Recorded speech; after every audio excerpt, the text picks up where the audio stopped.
नमस्कार दोस्तों, आप सभी का स्वागत है हमारे यूट्यूब चैनल में। और आज हम आपके लिए लेके आए हैं अकाउंटेंट फाइनेंस की वीडियो। और गाइस, आपसे ये डिस्कस करना था कि आप सभी के कमेंट्स पढ़ के आपका रिस्पांस देख के बहुत ही अच्छा लग रहा है। सो ये वीडियो भी बहुत ही अच्छी है, सो आप प्लीज़ इसको पूरा देखें। First question is what is the purpose of RO system?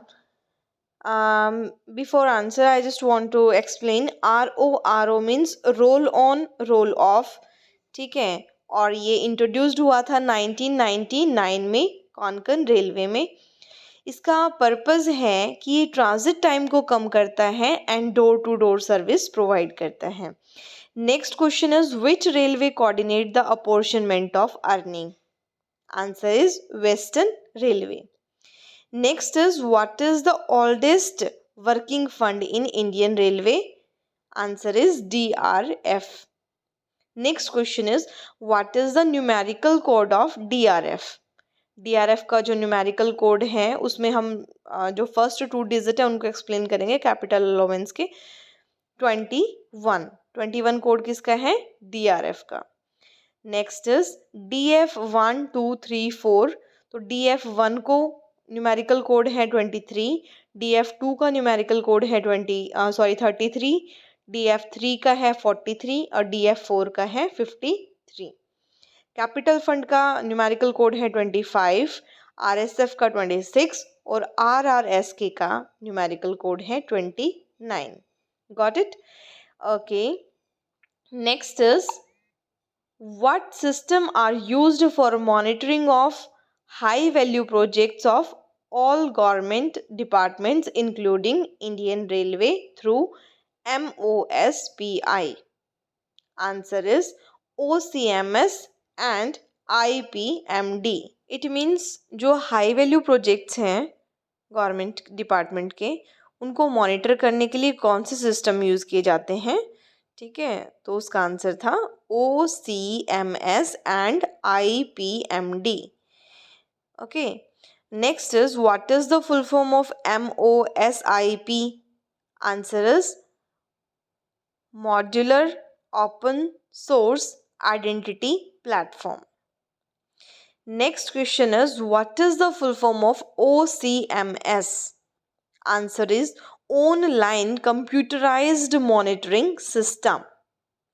Next question is what is the full form of IPMD? Answer is infrastructure and project monitoring division. Next question is what is the ratio in rule of thumb for acid test ratio is 1:1 for good liquidity के लिए है ये। Next is what is represent in balance sheet of an organization? Balance sheet में क्या represent किया जाता है? Financial position. ठीक है, ये अकाउंट्स का आई थिंक सबसे फेवरेट क्वेश्चन है कि बैलेंस शीट जो है क्या रिप्रेजेंट करती है? आंसर इज फाइनेंशियल पोजीशन को रिप्रेजेंट करती है। Next is how many agencies are invited in SLT मतलब स्पेशल लिमिटेड टेंडर में कितनी एजेंसी को इनवाइट किया जाता है? Answer is minimum 4 agencies. ठीक है, next is what is the meaning of internal audit? Answer is the independent appraisal function of review of selected activities by account team is called internal audit. Means कि जब CAG या बाहर की जो authority आके audit करती है, accounts को चेक करती है, रिव्यू करती है, तो उसे एक्सटर्नल ऑडिट बोला जाता है। वैसे ही अपनी जो भी फर्म है, जो भी कंपनी है, उसके इंटरनल मतलब जब रिव्यू लिया जाता है या उसको अकाउंट्स को उसको चेक किया जाता है, ठीक है, इंटरनली जब चेक किया जाता है तो उसे इंटरनल ऑडिट बोलते हैं। Next is nodal officer of the construction of private freight terminal is? कौन है नोडल ऑफिसर? CTPM। ठीक है, प्राइवेट फ्राइट टर्मिनल में कंस्ट्रक्शन के लिए नोडल ऑफिसर है CTPM। Next is CPGRAMS complaints are addressed to, किसको एड्रेस की जाती है ये जोनल ऑफिस में एड्रेस की जाती है और इसकी फुल फॉर्म है centralised public grievance redressal and monitoring system. ठीक है, ये रिड्रेसल बोल दिया मैंने, ये रिड्रेस है। तो next question is coordinating officer for approval of plans and sanctioning of estimates for PFT is CGE, Chief General Engineer. Next is the capital cost for augmenting the facilities including electrification within the premises of siding shall be borne by. ये question समझने वाला है। इसमें समझने वाली बात ये है कि अगर रेलवे किसी साइडिंग को इलेक्ट्रिफिकेशन करवाती है, किसी साइडिंग का इलेक्ट्रिफिकेशन करवाती है, तो उसका खर्चा कौन देगा? वो साइडिंग ओनर देगा। ठीक है, इलेक्ट्रिफिकेशन करवाएगा कौन? रेलवे। और खर्चा कौन देगा? Siding owner. Next question is goods for emergency relief work for victims of natural calamities sponsored by central or state government for the purpose of allotment of wagons come under, answer is priority B। Means अगर कुछ emergency हो जाती है और अचानक से मतलब goods send करना पड़ता है, चाहे वो सेंट्रल गवर्नमेंट हो या स्टेट गवर्नमेंट, कोई भी रेलवे के थ्रू जब सेंड करती है ना गुड्स इमरजेंसी के केस में, तो वो कौन सी कैटेगरी में आता है? वो प्रायोरिटी लिस्ट बी में आता है। Next question is food grains and levy sugar for public distribution system sponsored by food corporation of India, जिसे FCI भी बोलते हैं, for the purpose of allotment of wagon come under. तो ये भी किसके अंदर आएगा? प्रायोरिटी बी के अंदर आएगा। इसका मतलब कि जहाँ पे मान लो एक जगह है वहाँ पे वीट का प्रोडक्शन होता है, दूसरी जगह वीट अवेलेबल नहीं होती, तो जहाँ पे प्रोडक्शन होता है वहाँ से जहाँ पे अवेलेबल नहीं होती वहाँ तक जाएगी ना वीट रेलवे के थ्रू, तो वो किसके अंदर आ जाता है? वो प्रायोरिटी बी में आता है। ठीक है, next question is coal, non refined edible oil या salt sorry and raw material to steel plants for the purpose of allotment of wagon come under. ठीक है, जैसे कोल है या इडिबल सॉल्ट है या raw material of steel plates हैं, steel plants हैं, तो ये जो है ना इस पर्पस के को भी कहाँ मेंशन किया गया है? प्रायोरिटी सी में मेंशन किया गया है। Next question is head of public complaints at divisional level is, मतलब पब्लिक कंप्लेंट्स जो होती हैं उसका डिविजनल लेवल पे हेड कौन होता है? ADRM होता है। और पब्लिक कंप्लेंट्स का जोनल लेवल पे हेड होता है AGM। ठीक है, नेक्स्ट क्वेश्चन इज रेल मदद was rolled out on. Rail मदद जो है, फर्स्टली इसकी फुल फॉर्म करेंगे हम और ये कब रोल आउट हुआ था उसके बारे में बताएंगे। तो फुल फॉर्म है M means mobile, A means application, D means desired, A means assistance and दोबारा से जो D है उसका मतलब है during travel. So again mobile application for desired assistance during travel. ठीक है, तो ये रोल आउट हुआ था 15 जुलाई 2019 को। अब रेल मदद एप्लीकेशन है क्या? ठीक है, rail Madad application has been developed to enable railway passenger to lodge a complaint or give suggestion through Umang app and facility to track live status of complaints, and the objective of this portal is to enhance experience of railway passenger with swift and satisfactory resolution of complaints। Means जो rail मदद जो application है ये help करती है complain को laws करने में।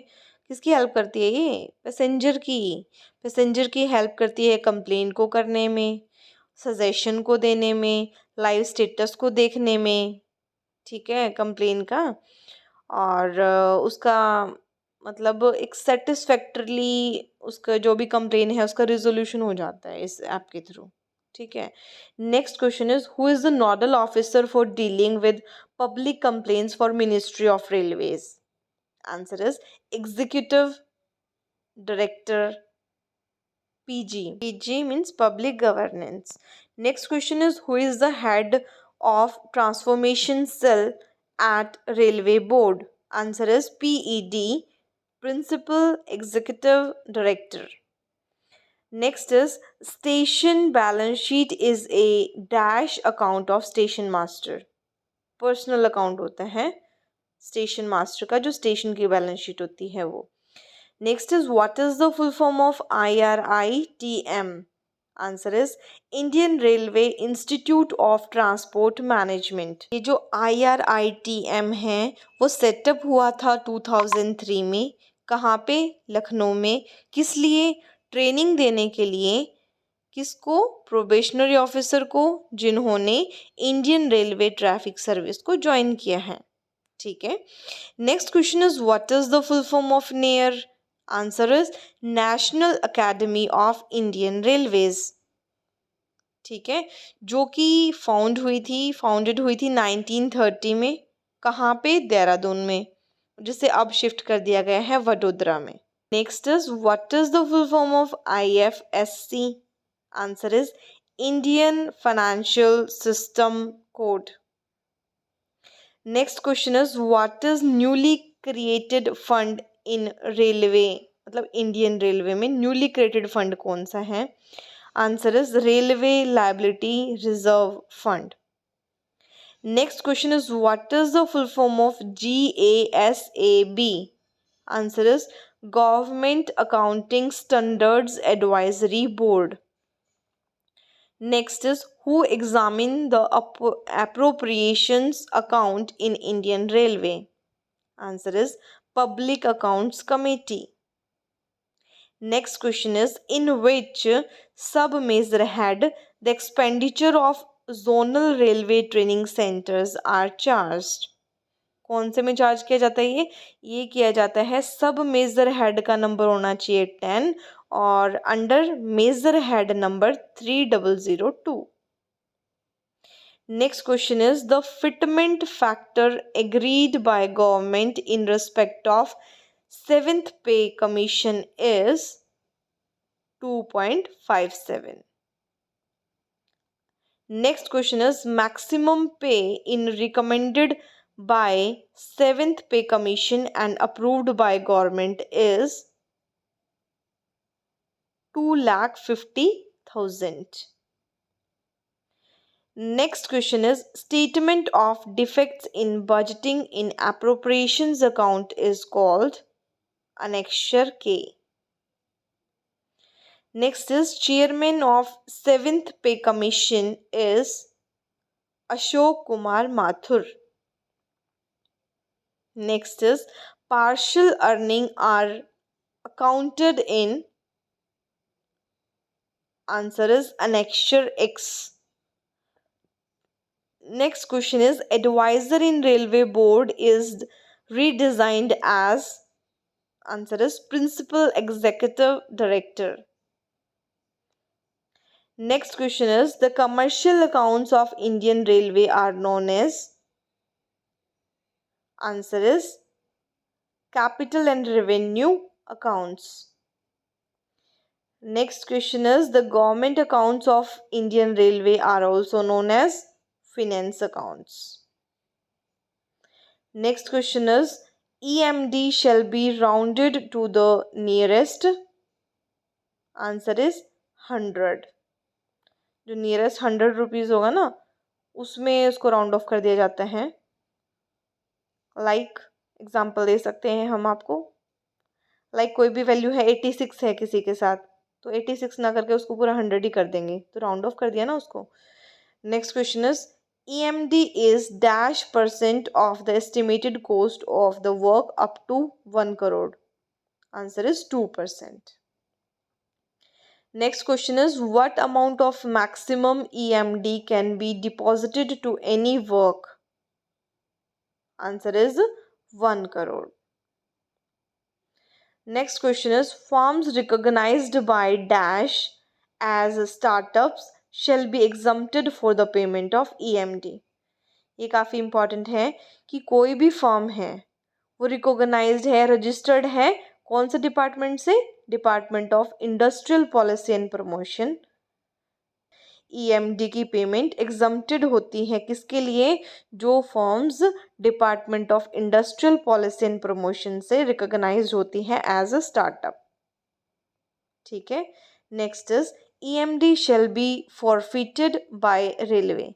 EMD मान लो किसी ने सबमिट करवा रखी है, कोई भी फर्म ने सबमिट करवा रखी है और वो फॉरफिट कब कर लेती है रेलवे, वो 3 केसेस हैं इसमें फॉरफिट कर लेती है। Number 1 is abandon the work by the successful tenderer.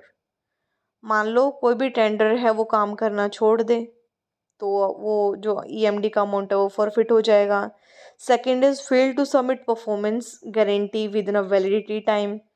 Performance जो होती है, परफॉर्मेंस गारंटी होती है, अगर वो टाइमली वो सबमिट ना कराए तो भी उसकी फॉरफिट हो जाएगी। Third is modified term and condition thereof in a manner not acceptable to the railway. इसका मतलब टर्म और कंडीशन को अगर वो फर्म चेंज कर रही है जो कि टर्म एंड कंडीशन को रेलवे अलो नहीं करती, उस केस में भी उसकी EMD को फॉरफिट कर लिया जाएगा।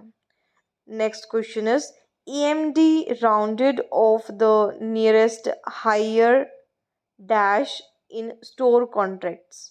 स्टोर कॉन्ट्रैक्ट्स में EMD राउंड होगी 10 के। लाइक एग्जाम्पल में वही लेते हैं, 86 है अगर, तो 86 है तो उसको राउंड अबाउट कर देंगे 90 में। Next question is EMD is nil up to dash value of store tender. अगर 5 लाख की वैल्यू तक का अगर स्टोर टेंडर है तो उसमें EMD नील होती है।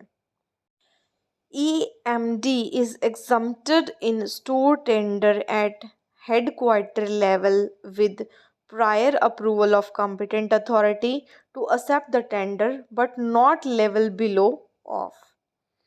इसका मतलब ये है कि अगर कोई फर्म हेडक्वार्टर लेवल पे EMD को एग्जम्प्ट करवाना चाहती है तो उसे प्रायर परमिशन लेनी पड़ेगी, अप्रूवल लेना पड़ेगा किससे, कॉम्पिटेंट अथॉरिटी से। और वो जो कॉम्पिटेंट अथॉरिटी है ना वो इस रैंक से कम नहीं होनी चाहिए, रैंक है PCMM।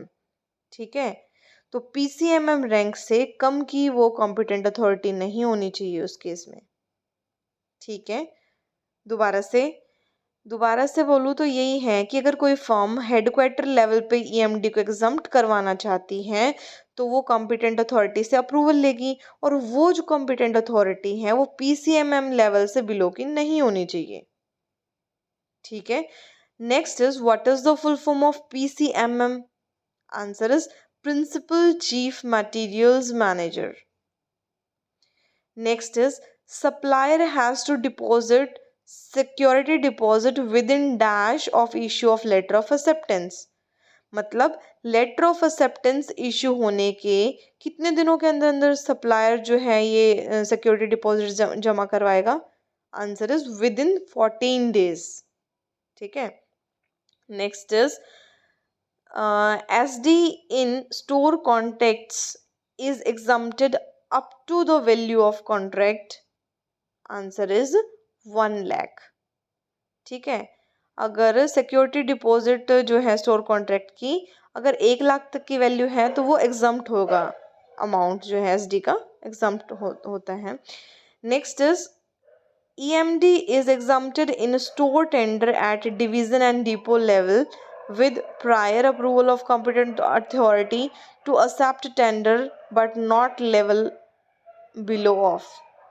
इसका मतलब है ये जो ऊपर क्वेश्चन आया था ना वैसा ही सिमिलर क्वेश्चन है कि अगर कोई फर्म डिवीज़न या डिपो लेवल पे EMD को एग्जम्प्ट करवाना चाहती है तो वो कॉम्पिटेंट अथॉरिटी से अप्रूवल लेना पड़ेगा उसे। तो वो जो कॉम्पिटेंट अथॉरिटी है वो सैग लेवल से बिलो की नहीं होनी चाहिए। ठीक है, SAG ऑफिसर से बिलो की कॉम्पिटेंट अथॉरिटी नहीं होनी चाहिए। Letter of credit apply for the store tender having an estimated value of dash or above। ठीक है, तो लेटर ऑफ क्रेडिट अगर उस स्टोर टेंडर के लिए अप्लाई किया गया है तो उसकी वैल्यू 10 लाख या 10 लाख से ज़्यादा की होनी चाहिए। Next is which bank assess the value and term and condition of letter of credit, मतलब कौन सी जो बैंक है वो लेटर ऑफ क्रेडिट की कंडीशन को एक्सेस करती हैं। Answer is SBI। Next question is what is the meaning of letter of credit. Answer is a letter of credit is essentially a financial contract between bank and bank's customer and beneficiary। इसका मतलब letter of credit जो है एक financial contract होता है किस किस के बीच में, बैंक के बीच में, बैंक का जो कस्टमर होगा उसके बीच में और उसका बेनिफिशियरी होगा, उन तीनों के बीच में एक फाइनेंशियल कॉन्ट्रैक्ट होता है लेटर ऑफ क्रेडिट। ठीक है। Generally issued by importer bank, जो कि इम्पोर्टर बैंक जो है वो इश्यू करता है। Letter of credit guarantees the beneficiary, letter of credit जो है वो बेनिफिशियरी को गारंटी दिलाता है, विश्वास दिलाता है कि will be paid once the condition of letter of credit have been met. ठीक है। तो इम्पोर्टर बैंक जो है वो लेटर ऑफ क्रेडिट की में बेनिफिशियरी को गारंटी दिलाता है कि अगर उसकी जो कंडीशन है वो मेट हो जाती है तो वो उसको पेमेंट कर देगा। ठीक है। Next question is GM can accept the tender valued. Answer is full power. इसमें बताया गया है कि GM can accept the tender value, GM जो है कितनी वैल्यू के टेंडर को एक्सेप्ट कर सकता है, उसके लिए कोई लिमिट नहीं है। ठीक है, इनको फुल पावर होती है। So thank you guys. अगर वीडियो पसंद आई हो तो लाइक करें, शेयर करें एंड चैनल को सब्सक्राइब करें। Thank you so